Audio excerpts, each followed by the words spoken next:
ओम classes में सभी बच्चों का स्वागत है। आज हम ट्रिगोनोमेट्रिक्स अर्थात त्रिकोणमिति पढ़ना शुरू करेंगे। त्रिकोणमिति बहुत आसान चैप्टर है। 10th क्लास में और मैथ से सबसे ज़्यादा पूछा जाता है क्वेश्चन, तो त्रिकोणमिति से ही पूछा जाता है और इतना आसान चैप्टर है कुछ कहने का नहीं। चलो हम बारीकी से सीखते हैं। त्रिकोणमिति शब्द जो बनाया गया है इस देख के ही पता चल जाएगा। त्रिकोणमिति, त्रि मतलब होता है तीन, कोण का मतलब हो गया कोण, और मिति मतलब मिस होता है मापन, मिति मिस मापन होता है। तीन कोणों का मापन, तीनों कोणों का मापन सिखाया जाता है जहाँ उसे त्रिकोणमिति कहते हैं।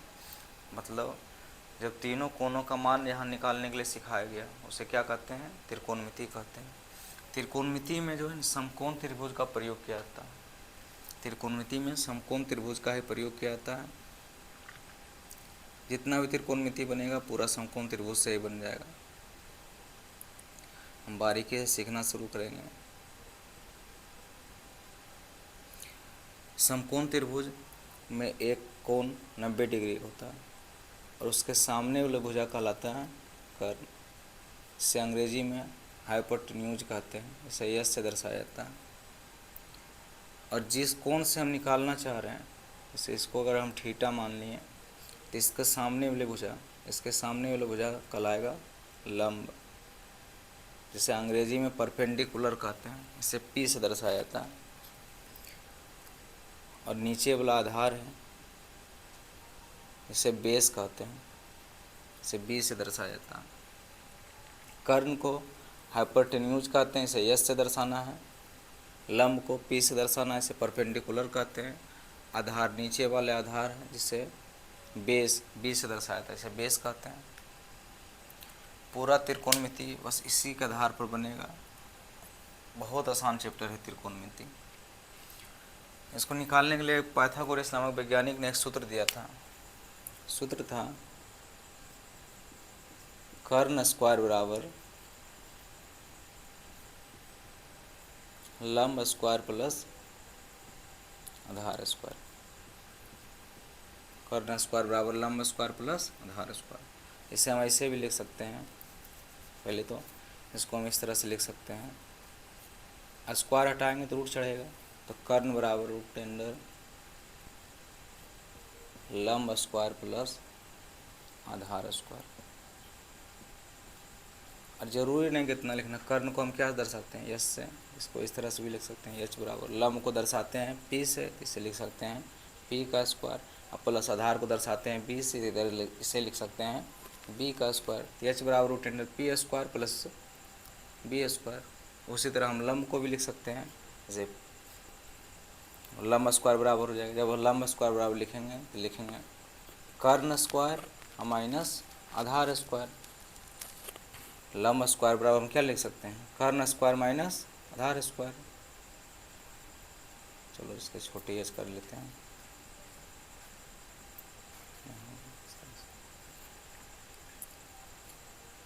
तो P बराबर हो जाएगा root under H square minus B square. इसी तरह से हम इसको B बराबर भी लिख सकते हैं root under H square minus P square. मतलब कर्ण का स्क्वायर माइनस लंब का स्क्वायर।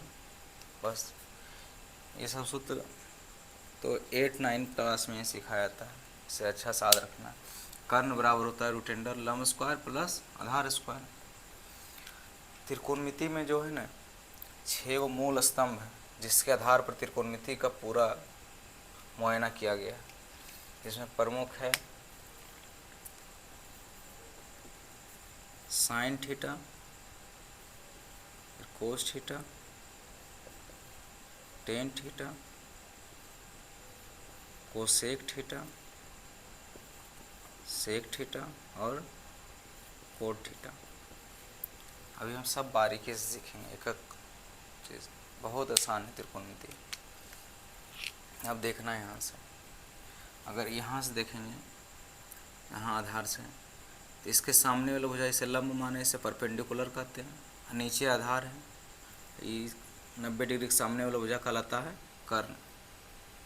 तो साइन थीटा बराबर सूत्र, त्रिकोणमिति में सूत्र याद करना पड़ेगा, जो कि बहुत ज़रूरी है, बहुत आसान है याद करना। साइन थीटा बराबर हो गया, साइन थीटा बराबर होता है लंब बटे कर्ण। हम लिखेंगे साइन थीटा बराबर लंब बटे कर्ण। साथ साथ में सभी बच्चे बोलते जाएगा तभी सीखेगा, साथ साथ में बोलने की कोशिश करो। साइन थीटा बराबर होता है लंब बटे कर्ण। इसे हम इस तरह से भी लिख सकते हैं, लंब को किस लिखते हैं, पी से, इसे परपेंडिकुलर कहते हैं। कर्ण को लिखते हैं यस से, इसे हाइपोटेन्यूज कहते हैं। कर्ण को कहते हैं हाइपोटेन्यूज। फिर पढ़ना है कोस थीटा। कोस थीटा बराबर होता है आधार बटे कर्ण। बहुत आसान है। कोस थीटा बराबर आधार बटे कर्ण। आधार को दर्शाएंगे 20 से, कर्ण को दर्शाएंगे एस से। उसके बाद पढ़ना है टेन थीटा। टेन थीटा बराबर होता है लंब बटे आधार। टेन थीटा बराबर लंब बटे आधार। लंब को दर्शाएंगे पी से, आधार को दर्शाएंगे 20 से। इसे और थोड़ा नीचे लेकर देंगे, समझ में अच्छा सा है। अब यहाँ है कोसेक थीटा। कोसेक थीटा बराबर लिखेंगे कोसेक, बस साइन का उल्टा ही कोसेक होता है, बहुत आसान है। तो साइन का है लंब बटे कर्ण, इससे लिख देंगे कर्ण बटे लंब। कर्ण को दर्शाते हैं यस से, लंब को दर्शाते हैं पी से।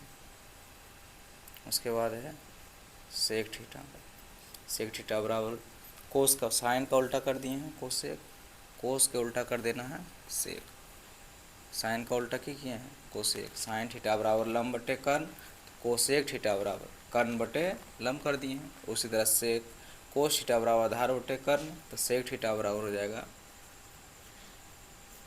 कर्ण बटे आधार। आधार सेक थीटा बराबर कर्ण बटे आधार। कर्ण को लिखते हैं यस से, आधार को लिखते हैं 20 से। उसी तरह टेन थीटा को उल्टा हो जाएगा कोट थीटा। कोट थीटा बराबर टेन थीटा बराबर लंब बटे आधार, तो कोट थीटा बराबर हो जाता है आधार बटे लंब। आधार को दर्शाएंगे 20 से और लंब को दर्शाएंगे पी से, परपेंडिकुलर कहते हैं। बस इसको याद रखना अच्छे से। साइन थीटा बराबर लंब बटे कर्ण। साइन थीटा बराबर होता है लंब बटे कर्ण। कोस थीटा बराबर आधार बटे कर्ण। टेन थीटा बराबर लंब बटे आधार। टेन थीटा बराबर लंब बटे आधार। अब साइन का उल्टा होता है कोसेक। साइन थीटा का उल्टा कोसेक थीटा। साइन थीटा बराबर है लंब बटे कर्ण, तो कोसेक थीटा बराबर कर्ण बटे लंब। कोसेक थीटा बराबर कर्ण बटे लंब। कोस थीटा बराबर आधार बटे कर्ण, तो सेक थीटा बराबर कर्ण बटे आधार। सेक थीटा बराबर कर्ण बटे आधार। टेन थीटा बराबर है लंब बटे आधार, तो कोट थीटा बराबर हो जाएगा आधार बटे लंब। बस इतना सूत्र याद रखना है, पहला चैप्टर तो इसी से बन जाएगा। बस इतना ही ज़रूरत है। मरते फिर से याद करा देते हैं। त्रिकोणमिति शब्द जो है, त्रिकोणमिति में तीन कोणों का मापन का अध्ययन किया था, उसे त्रिकोणमिति कहते हैं। इसमें तीनों कोणों का मापन सिखाया था, उसे क्या कहते हैं, त्रिकोणमिति कहते हैं। त्रिकोणमिति जो है समकोण त्रिभुज पर ही पूरा बना हुआ है। समकोण त्रिभुज जो है, जो दो कोण समकोण त्रिभुज बनाता है, उसके सामने वाला भुजा क्या कहलाता है, कर्ण, जिसे हाइपोटेन्यूज कहते हैं। और जहाँ से हम बना रहे हैं, जैसे इस एंगल से ले रहे हैं, तो इसके सामने वाला भुजा कहलाएगा लंब। अच्छा, ये बात हम क्यों बोल रहे हैं, क्योंकि अगर हम इधर से लेंगे, मान लीजिए कि हम यहाँ से लेंगे, तो इसका हम कुछ नाम दे देते हैं। इसे हम देते हैं ए डिग्री दे देते हैं। जब यहाँ से हम देखेंगे, तो इसके सामने ऊपर से जब देख रहे हैं, तो ऊपर से यहाँ ये लंब दिख रहा है। यहाँ से देखने के बाद तो जब इस एंगल से देखेंगे, तो ये कहलाएगा लंब, इधर हो जाएगा आधार। शायद समझ में आ रहा होगा। ये लंब हो जाएगा और ये हो जाएगा आधार। इसलिए हम बता रहे हैं, इसके बारे में और डिटेल्स बाद में पढ़ेंगे, पहले यहाँ इतना याद करते हैं।